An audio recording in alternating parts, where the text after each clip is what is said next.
Kita membahas tentang hepatitis lagi ya. Ini hepatitis A. Hepatitis A ini merupakan salah satu penyakit yang dapat menyerang organ hati dan disebabkan oleh infeksi virus. Nah, jumlah pengidapnya ini kalau diperkirakan sekitar 1,4 juta di setiap tahunnya, ini di wilayah Asia Tenggara ya. Nah, gejala awal yang dapat muncul meliputi demam, mual, muntah, nyeri pada sendi dan otot, serta diare. Ketika organ hati sudah mulai terserang, Anda mulai hati-hati ya dengan gejala-gejala yang saya sampaikan tadi terkait demam, mual, muntah, nyeri pada sendi dan otot, serta diare. Ini mulai hati-hati. Dan juga urin berwarna gelap, tinja berwarna pucat, saking kadang-kadang sakit ya, nyeri ya. Terus kelihatan seperti sakit kuning dan gatal-gatal. Selain itu, daerah perut bagian kanan atau juga perut kanan ya, ini terasa sakit ya, terutama jika misalnya ditekan terasa sakit.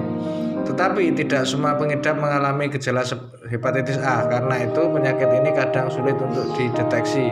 Hanya 1 dari 10 penderita hepatitis A ini di bawah umur. Nah, sedang pada remaja dan dewasa ini penyakit ini biasa terjadi.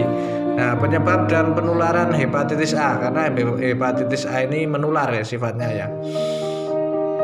Penyebab penyakit ini adalah virus hepatitis A yang tentu dapat menyebar dengan sangat mudah. Cara penyebarannya pun melalui makanan atau minuman yang telah terkontaminasi oleh tinja pengidap hepatitis A. Beberapa faktor resiko yang tentu dapat meningkatkan penyebaran virus. Ini satu adalah sanitasi yang buruk, kontak langsung dengan pengidap, berbagi jarum suntik, berhubungan seks dengan pengidap, terutama seks anal. Pria yang berhubungan seks dengan pengidap sesama pria misalnya, ataupun yang jelas hubungan seks yang dengan pengidap hepatitis A ini berbahaya. Bekerja di area yang berhubungan dengan kotoran, misalnya selokan dan sebagainya, ini juga sangat berbahaya. Nah, langkah pengobatan hepatitis A. Nah, penyakit ini tidak memiliki langkah penanganan khusus, akan tetapi memperbaiki fungsi hati sangat bagus. Mengkonsumsi produk-produk meningkatkan sistem imun, produk-produk yang banyak mengandung kurkumin, herbal yang banyak mengandung kurkumin sangat bagus untuk mengobati hepatitis A, seperti temulawak misalnya. Nah, resiko komplikasi hepatitis A. Infeksi hepatitis A ini umumnya tidak menyebabkan penyakit hati jangka panjang, akan tetapi apabila tidak segera ditangani juga berakibat fatal. Penyakit ini berpotensi untuk menyebabkan gagal hati, terutama pada mereka yang telah mengidap penyakit hati seperti infeksi hepatitis A dan penderitaannya sudah manula. Nah, cara-cara mencegah ini yang terpenting, karena penyebaran utamanya melalui konsumsi ataupun makanan, langkah atau minuman. Langkah utama pencegahan adalah dengan menjaga kebersihan. Ya, saya sampaikan lagi bahwa langkah utama adalah menjaga kebersihan.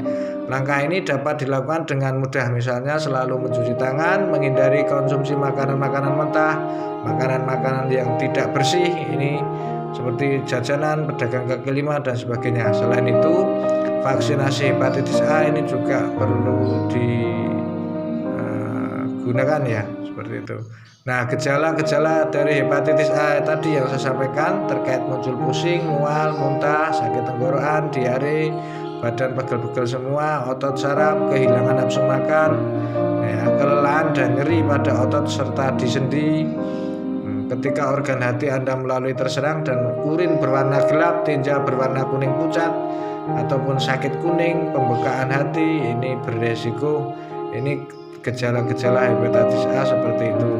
Nah, pengidap hepatitis A anak-anak di bawah usia 6 tahun ini cenderung tidak menunjukkan seperti itu, dan perlu harus waspada dan hati-hati, jaga kebersihan ya. Nah, beberapa faktor resiko yang dapat meningkatkan penyebaran virus ini, virus hepatitis A. Ada beberapa faktor resiko ya hepatitis A, yaitu sanitasi yang buruk, kurangnya ketersediaan air bersih, mengkonsumsi makanan mentah, kontak langsung dengan pengidap hepatitis A, misalnya karena hidup serumah, memakai dan berbagi jarum suntik, berhubungan seks dengan pengidap hepatitis A, bekerja di area yang berhubungan dengan kotoran misalnya selokan. Nah, Pengobatan, berbagai macam pengobatan silakan bisa dikonsultasikan. Penyakit ini tidak memiliki langkah penanganan khusus.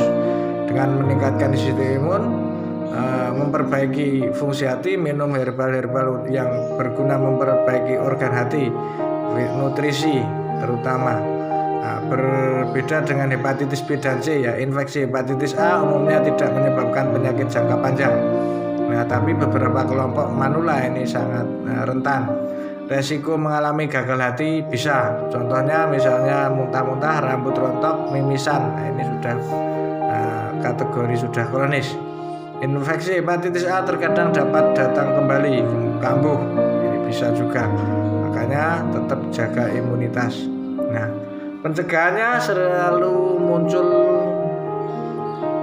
dalam benak bahwa kita harus tetap jaga kebersihan ya.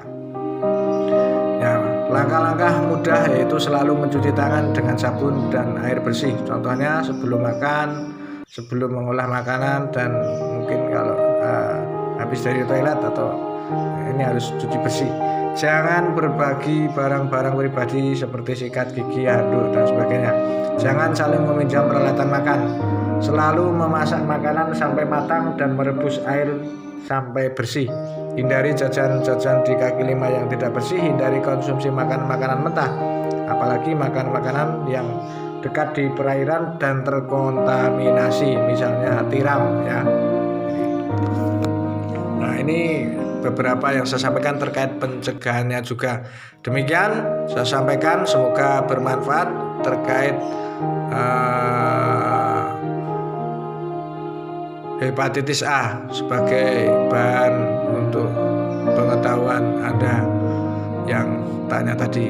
Semoga bermanfaat. Assalamualaikum warahmatullahi wabarakatuh.